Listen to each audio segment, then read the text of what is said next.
Salut YouTube, c'est Superboki. Je sais pas si tu te rappelles, mais la semaine dernière j'ai fait une vidéo de benchmark où j'avais lancé GTA V sur ma machine virtuelle installée sur mon serveur Unraid et on a pu voir si c'était jouable ou non. Si tu veux la réponse, je t'invite à regarder la vidéo. Mais là je me suis dit, allez, on va faire quelque chose d'un peu plus quali parce que vous le méritez.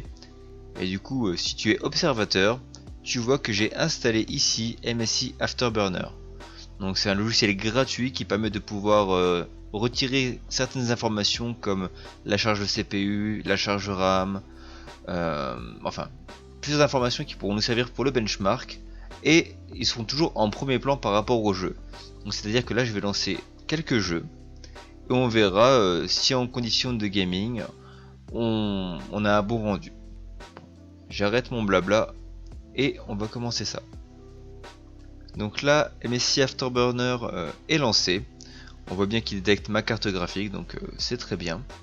Et je l'ai déjà paramétré pour afficher ce que je souhaitais, à savoir charge de CPU, charge RAM, nombre de FPS, la charge de la carte graphique.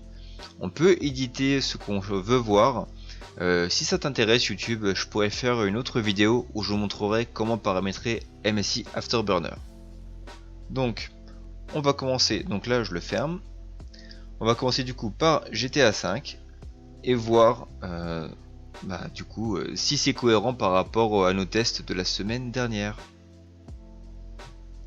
GTA V est à présent lancé et vous pouvez voir sur le coin supérieur gauche le pourcentage d'utilisation de la carte graphique, à savoir ma GTX 970, de mon processeur, la mémoire vive utilisée ainsi que le nombre de FPS en temps réel. Donc là, en marchant, on voit qu'on tourne autour des 60 fps, ce qui est plutôt correct pour une configuration moyen haute sur GTA V. On va voir maintenant en roulant si le nombre de fps reste le même. La réponse est non déjà.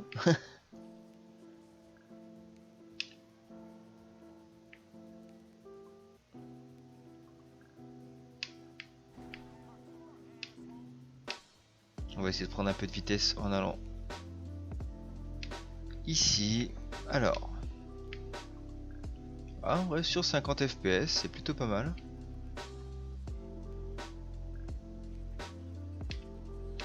Moi je sais pas comment vous le voyez ou comment vous le percevez chez vous, mais je vois pas de latence. Après c'est sûr, on n'est pas sur une résolution top avec un PC de gaming, mais franchement pour jouer à distance sans se prendre la tête, car je le rappelle, là on joue sur une machine virtuelle d'où je me connecte à distance, c'est à dire que je pourrais très bien prendre ma tablette, mettre ma manette en Bluetooth et jouer avec ma tablette. Ça me coûte rien si ce n'est avoir mon serveur allumé, je veux dire.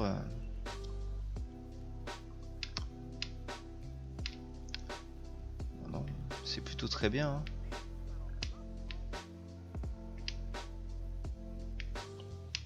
Non, vraiment très agréablement surpris. Après, je sais pas ce que t'en penses. Peut-être que parmi ceux qui regardent cette vidéo, il y a des pro gamers de GTA V qui me diront non, mais c'est nul, tu vois, là il y a une petite saccade, machin. Mais pour quelqu'un qui joue en casu comme moi, pas à se plaindre, hein. C'est fluide, c'est assez beau pour une carte graphique qui est quand même maintenant à plus de 10 ans. On va pas se plaindre, hein. Ok. On va s'arrêter quand même en faisant quelque chose d'un peu GTA V. Oh, c'est pas très gentil par contre.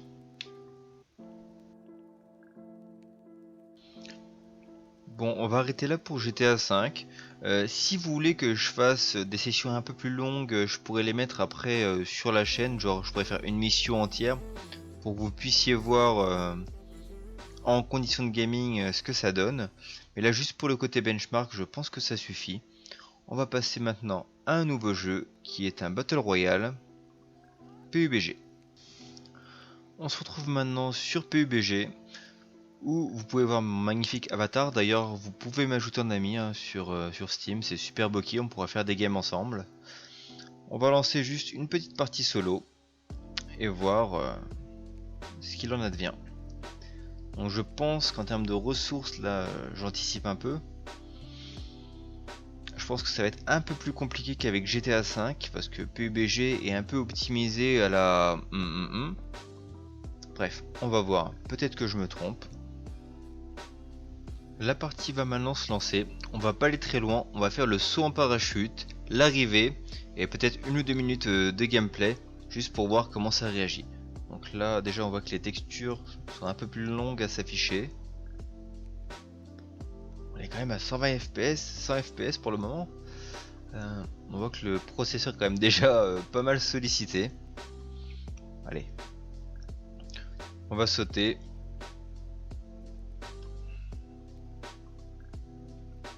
Donc là les paramètres qui ont été réglés par GeForce Experience sont plus en médium quoi. Il n'y a pas grand chose en haut. C'est peut-être la profondeur de champ que j'ai réglé. Mais sinon je suis resté sur du médium.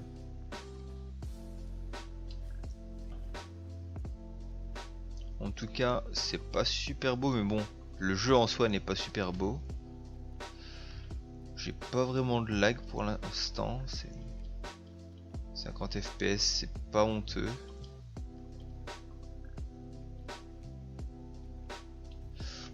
Petit lag. Alors, aussi ça lag un petit peu. On voit qu'au niveau des fps, peut-être que c'est juste le début de la partie, mais ouais. Là on commence à avoir quand même quelques limites par rapport à ça. Après, on voit que la carte graphique est pas mal sollicitée.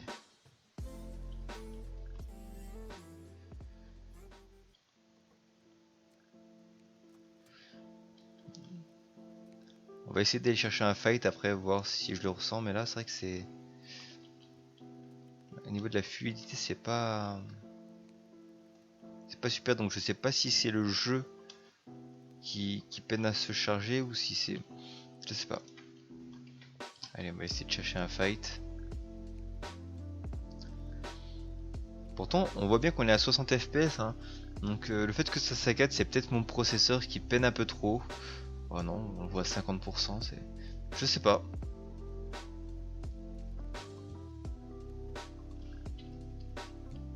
Ah, je vois quelqu'un là-bas.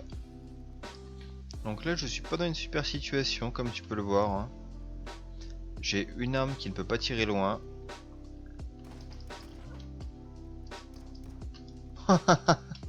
Pauvre nul. Non, je déconne, il était pas nul. Il me tirait avec quoi? Bon, QBZ. Ok. Moi aussi j'ai été nul. Hein.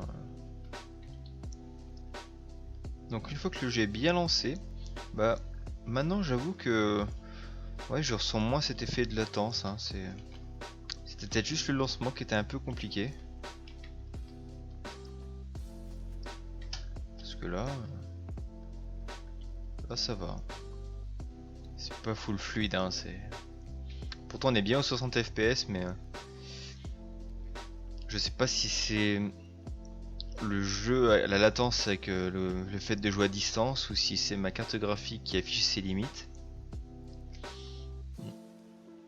A vous de me dire ce que vous en pensez.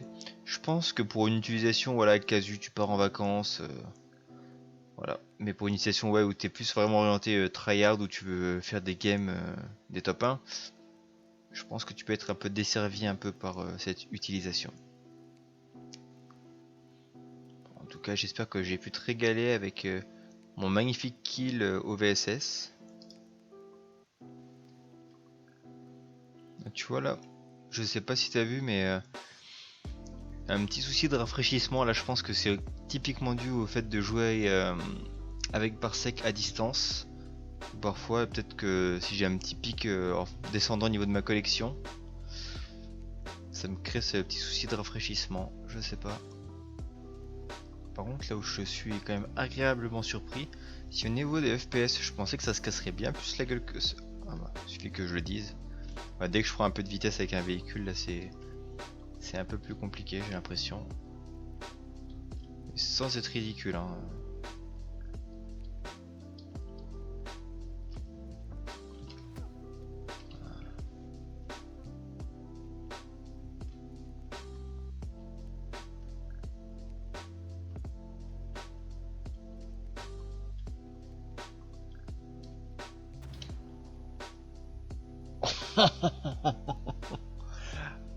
Alors là, soit j'ai été nul, soit c'est un cheater, je sais pas. Ok, il me voit. Ah oui, bah j'ai été nul. Bon bah GG à lui.